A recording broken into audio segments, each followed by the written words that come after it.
Okay, here we are again back in beautiful downtown Bridgeport at the Cathedral Parish for our RCIA and religious education classes. This week we're on class number 24 and we're going to be talking about pro-life issues.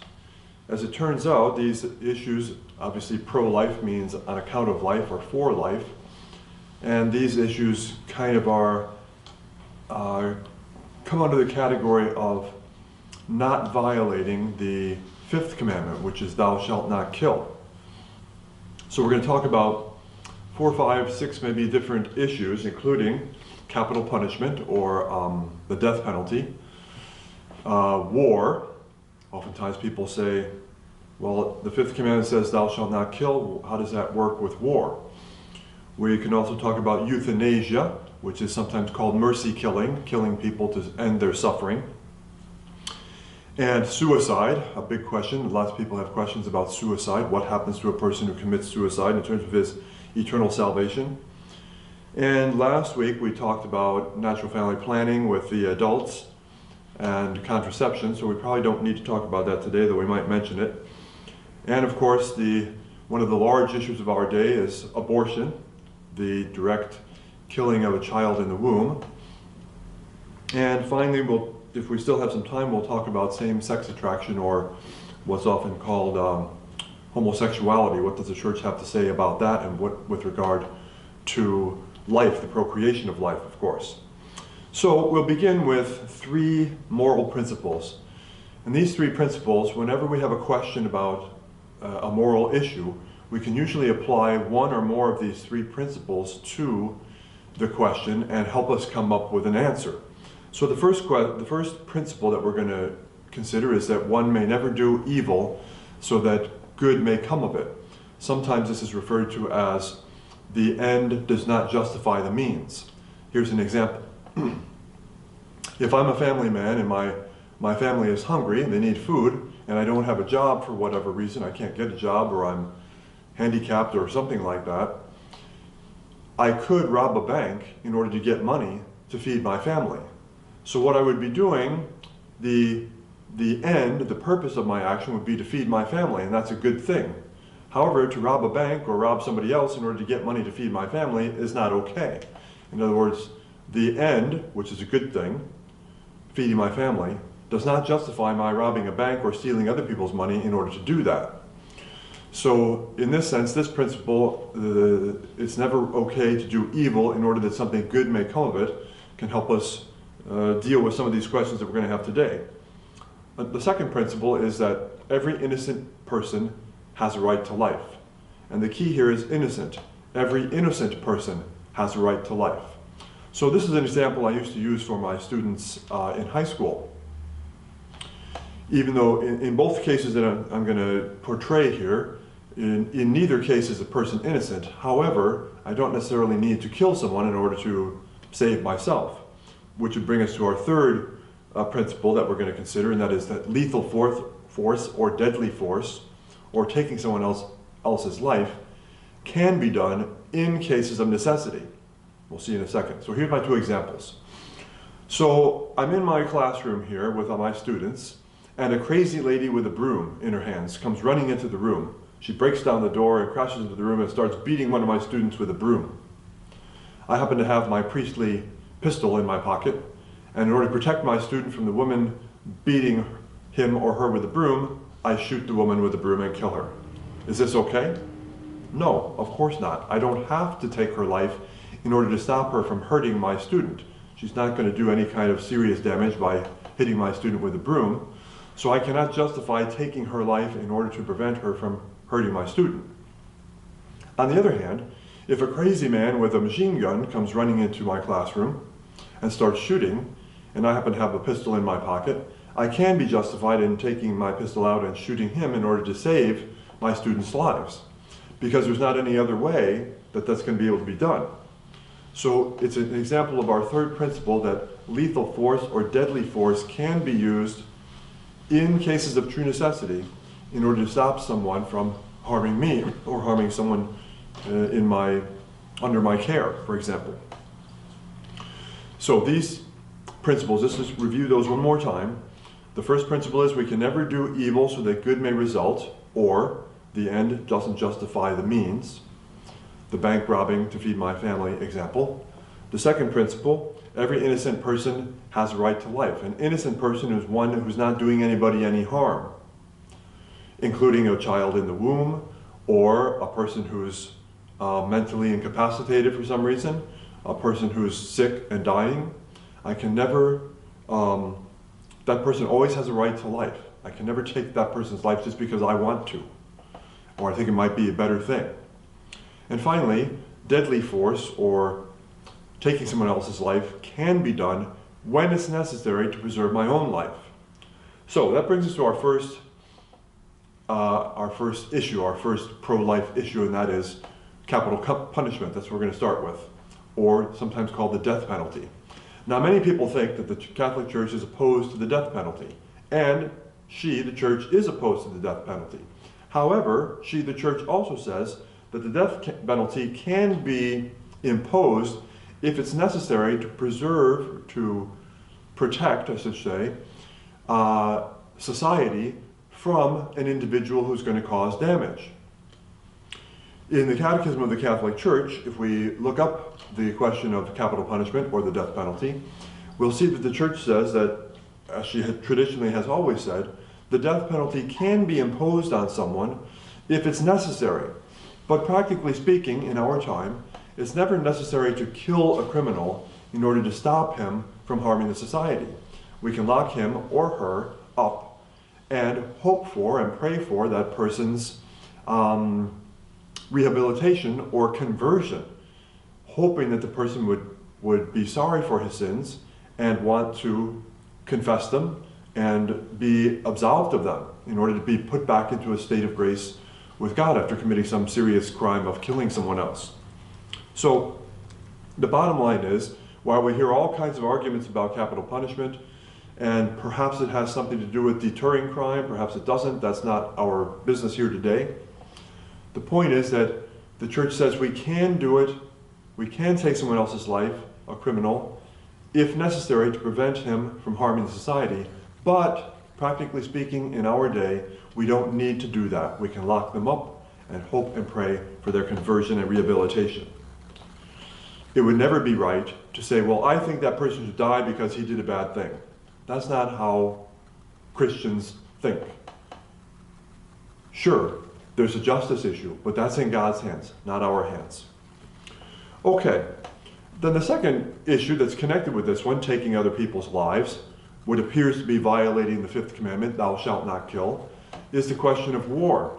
When is war justifiable? Oftentimes people say to me, well, if the fifth commandment says thou shalt not kill, how can a soldier go into battle and shoot an enemy?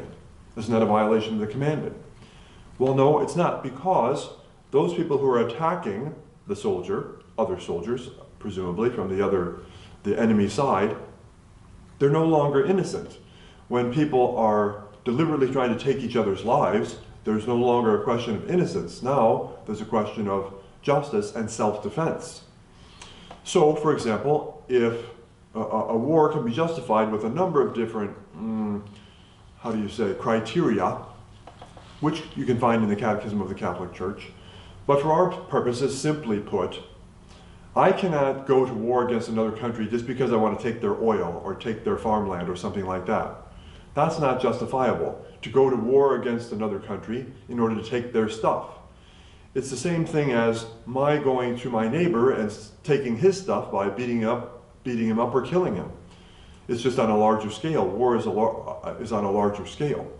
So it's never justifiable for one country to go to war against another country in order to take their stuff, or because they don't like them or something like that. On the other hand, if some country attacks me, if some other country comes to try to take my stuff, then I can defend myself against them. So our third principle comes into play here. Lethal force or deadly force or taking somebody else's life is justifiable, if necessary, in self-defense. So the only kind of war, basically, that's justifiable is defending oneself against an aggressor.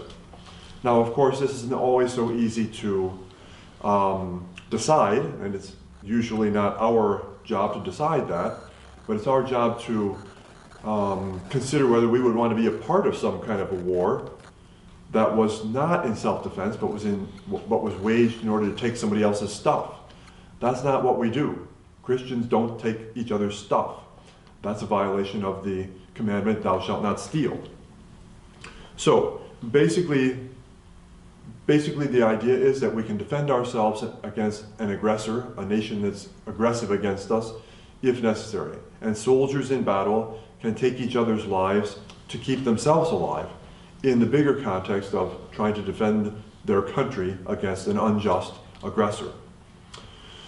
Okay, so let's look at the question of euthanasia. This word euthanasia means literally a happy death. It comes from Greek roots that mean a happy death, which is not a useful term for us because the definition of euthanasia basically is deliberately terminating somebody else's life, deliberately terminating someone's life to stop their suffering, to end their suffering. So for example, we have a 99-year-old lady who has cancer and a broken hip, and she's laying in a hospital bed and she's unconscious and she's going to die. There's no doubt about it. I cannot put the pillow over her face and smother her to death to end her suffering and free up that hospital bed for somebody who's younger and healthier. That would be murder. That would be violating the commandment, thou shalt not kill. So it is never our right or our prerogative to take somebody else's life in order to stop their suffering. On the surface, at times, it might seem like a good idea. Well, 99-year-old lady is suffering. She's going to die anyway. Why don't we just put her out of her misery? The reason the church is opposed to this is twofold. One, our second principle, every innocent human person has a right to life.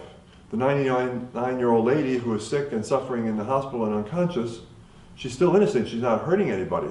She's not violating anyone's rights. That's the first reason.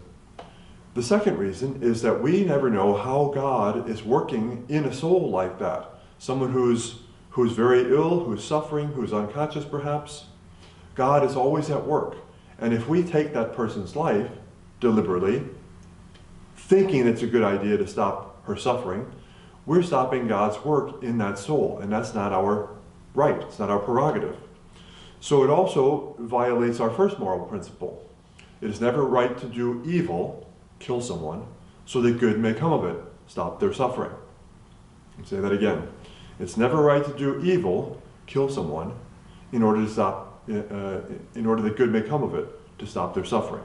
So for this reason, the church is always opposed to what we call euthanasia or mercy killing or assisted suicide or any of these things that seek to take someone's life in order to stop their suffering.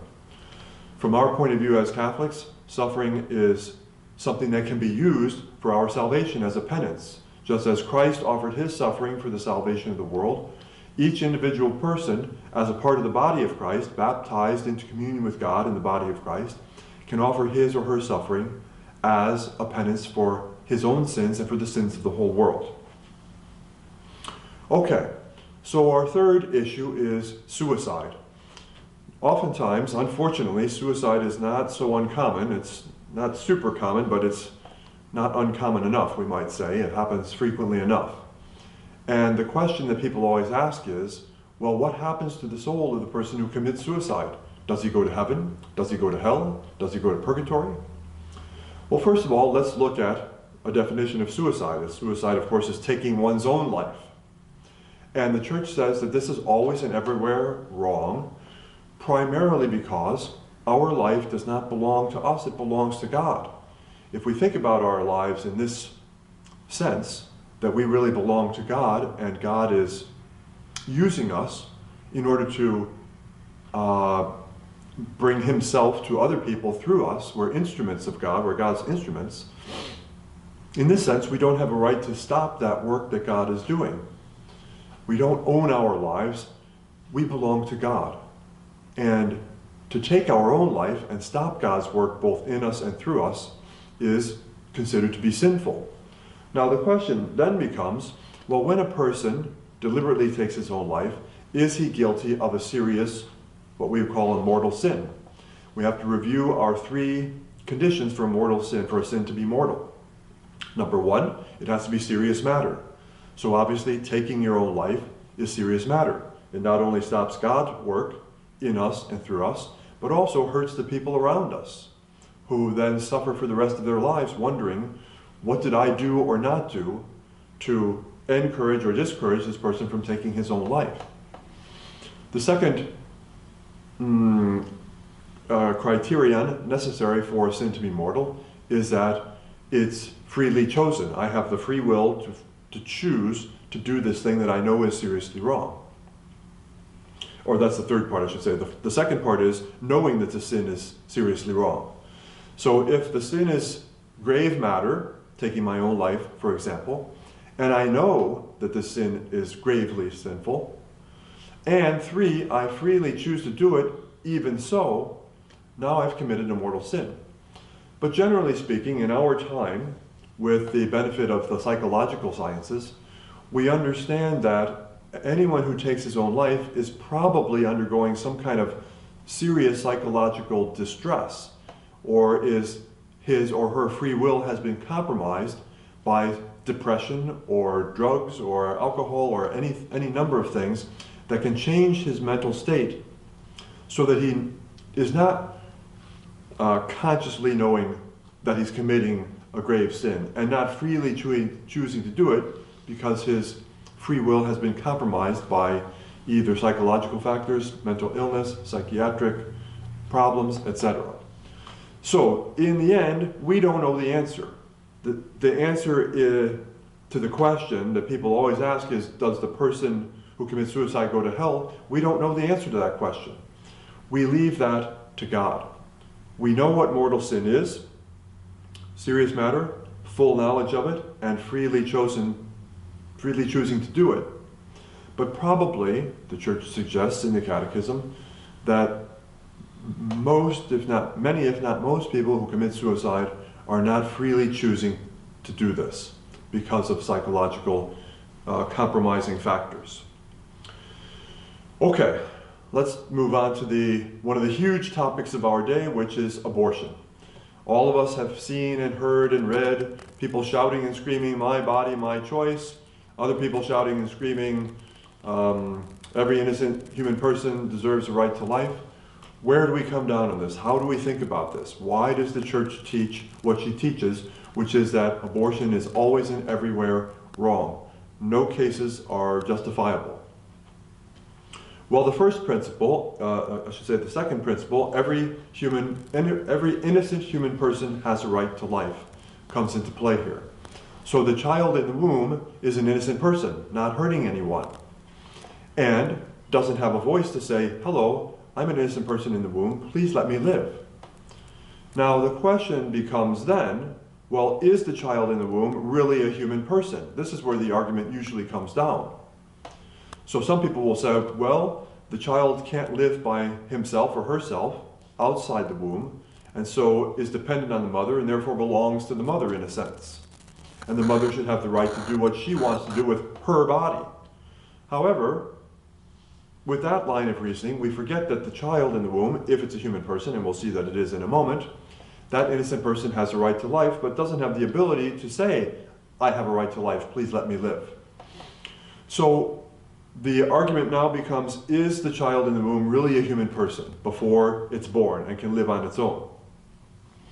Well, to answer that question, we can look at it from this point of view. When two human persons come together and have sexual relations, and a child is conceived, at that very moment, that one single cell that is the result of the two cells coming together from the mother and the father, that one single cell, which is now going to begin to divide and become a human person, is what we might call a developing human person. It's certainly not a cantaloupe, it's not a giraffe, it's not a zebra. If it's not a human person, what is it? So you can make the case that it may be not a fully developed human person, but then neither am I. I'm still developing, or depending on my age, going in the other direction. But the DNA that comes together there as a result of the coming together of the mother and the father is human DNA, and all the DNA that that human person in the womb at that one moment, at that first cell, is ever going to have is contained right there in that one single cell. Nothing more is going to be added to that. It's just going to get bigger. It's going to develop. So there's really no question whatsoever that the single cell that's formed by the coming together of a man and a woman is anything but a human person. You can argue that it's a developing human person, but it is a human person. It's not a cantaloupe, it's not a giraffe, it's not a zebra, it's a human person. Now, then people will argue, well, this developing human person doesn't really have a right to life because it's not viable, it can't take care of itself. Well, if you follow this line of reasoning, then any baby who's under the age of maybe 2 or 3 years old needs its mom to feed it and to clothe it and to house it and to care for it. It can't do that itself, the baby. So if you're going to follow this line of reasoning that it's not viable, it can't take care of itself and therefore it doesn't have a right to life, then you're going to say, well, every child that's under the age of 3 doesn't have a right to life either. And that doesn't make any sense. Well, let's consider it from still another point of view, the point of view of reasoning here. In our country, in the United States of America, a woman has the right to take the life of her unborn child in her womb, basically any time before it's born. But the minute after that child is born, if the mother takes its life, it's called murder. Does that make sense? Is there any real difference between a child in the womb and a child outside of the womb? It's still a child, and it's still an innocent person, and it still has a right to life. Why do our laws say that that innocent person in the womb doesn't have a right to life, and that same innocent person outside of the womb does? That doesn't make sense.